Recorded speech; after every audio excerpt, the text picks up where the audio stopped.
this video, I want to talk about Roadside Picnic by Arkady and Boris Strugatsky. This novel was published in 1971 during the Cold War in the Soviet Union. It has an interesting publication history if you read the Wikipedia page or just look it up online.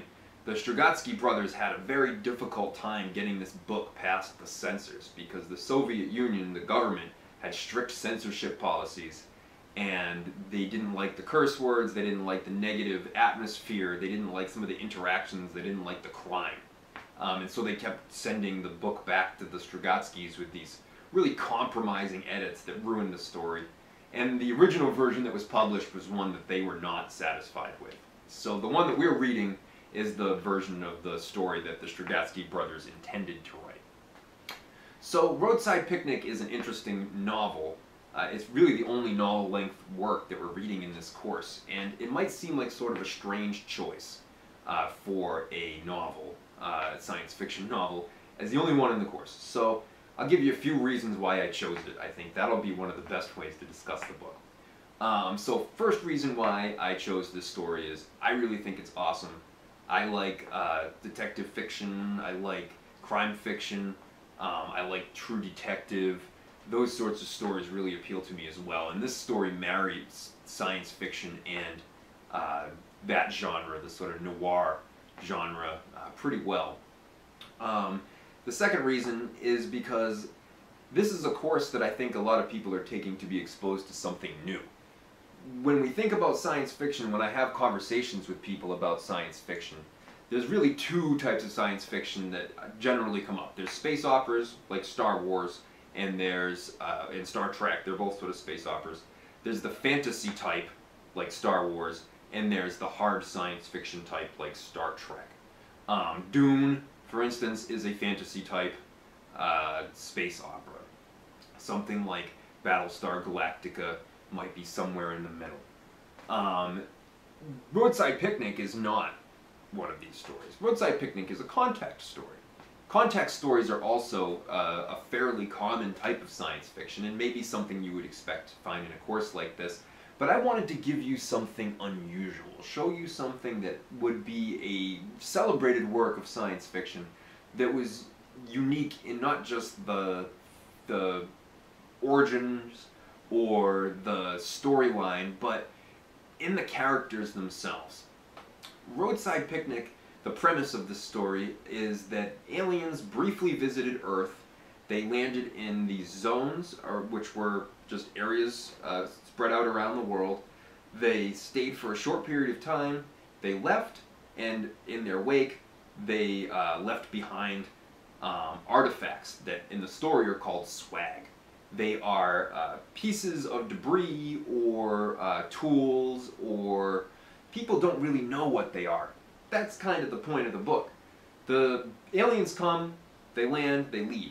The spots where they were become the zones. There are several zones throughout the world, and in Roadside Picnic we just encounter one zone. We don't know what country it's in, we don't know where it is exactly, or what the time period is exactly. But the zones are blocked off by the government, there's fences put up around them, and they are quarantined. People aren't allowed to go in there. People who go into the zone die. Terrible things happen to them. They are infected by things, they're crushed in areas of intense gravity, they are flattened by things, blown up. People don't exactly know what happens to everyone who goes into the zone. And so that's part of the idea where the suspense of the story comes from.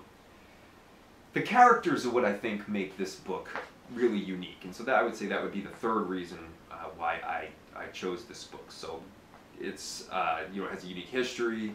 It's not like other science fiction books that we generally tend to read, and the characters are the main reason why that is.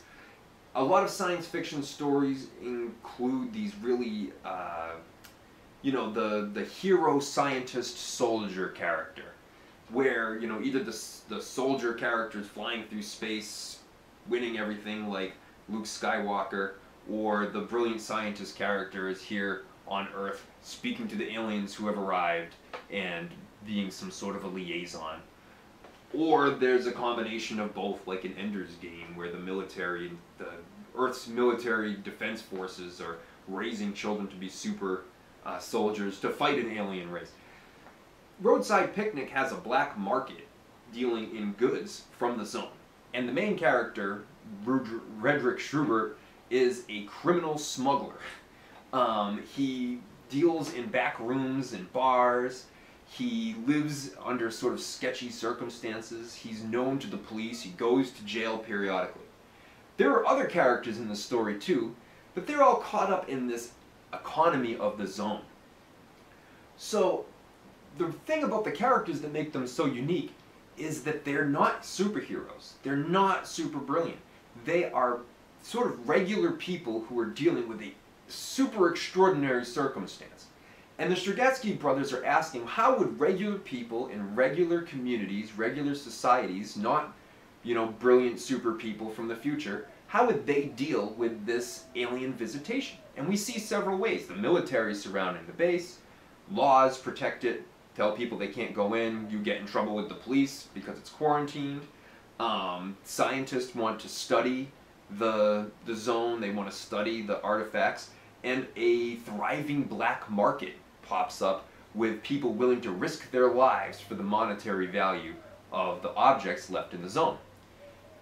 There is no brilliant scientist again, I'll repeat that. Nobody knows what the stuff in the zone does. The best illustration, I think, of the ignorance of the people encountering the zone in this novel is when Kirill, the scientist, goes into the zone, or gets Redrick to take him into the zone, to find something called a full empty. There are these things that they just call empties. They are two copper discs suspended in air across from one another. Well, Redrick knows where there's one with some stuff between it. And so they'd been calling these objects empties for so long that they didn't know what else to call it but a full empty, which is ironic because how can you have a full empty? It's an oxymoron. So if you're reading Roadside Picnic and you're starting and you're like, well, there's nothing really crazy happening, there's no, big space battles, there's nothing like that, there's no aliens, there's no war, there's no time travel. Take a second and think to yourself that this story is unique in that we have regular people dealing with this circumstance. And so you're not going to have the fancy the fancy space battles and the long scientific explanations for things. You're going to have maybe something more like what you might see would happen in real life during an alien visitation where we can't communicate with the aliens and we're left only with their artifacts to understand them. Now keep in mind that this makes sense on quite a few levels. Think of how archaeologists work. They go and try to understand past civilizations from a few bits of broken pot and bone they find on the ground. Trying to understand an alien civilization from the swag in the zone kind of makes sense. And even though this novel was written in 1971, we really do have things like zones. There's Area 51 that in the United States where they do military testing and there are allegedly aliens there. And Chernobyl in Russia was a nuclear meltdown site where the ground, the water, the animals were all allegedly infected with radioactive material, and that area is cordoned off. You're not allowed into it. It's just like the zone. So while you're reading this story, I have a few questions for you to think about. So, who are the various people who make a living off the zone? I don't mean Redrick and Vulture and Kirill. I mean types of people. Who are the businesses? Who are the economies that pop up around the zone? Why can't people understand the purpose or the use of the swag? Why? You can answer that two different ways. In the story, why can't they understand it? But also, why do you think the Strugatskys made these things so enigmatic that the characters and the reader never know their true purposes? What effect did the zone have on people? So that's from an individual level, to a family level, to a town level, to a community level, to a city level, to country, world. What's the effect of the zones on people? And how realistic do the Strugatskys make this? And my last question is this novel is the theme of this novel about our limitations? So many science fiction novels are about the possibilities for our future, where we can go, where we can get to, where we will evolve, where society will head, the future. Is this novel about reality? Is it about the limitations of people? Is it about us as animals that live in a ecosystem, an environment that is a planet? Is it a novel about real people versus superheroes? And so, as you're reading it, take that into consideration, and I hope you enjoy it. Feel free to email me with any questions you have, or anything you'd like to have clarified. I look forward to seeing what you say about the book.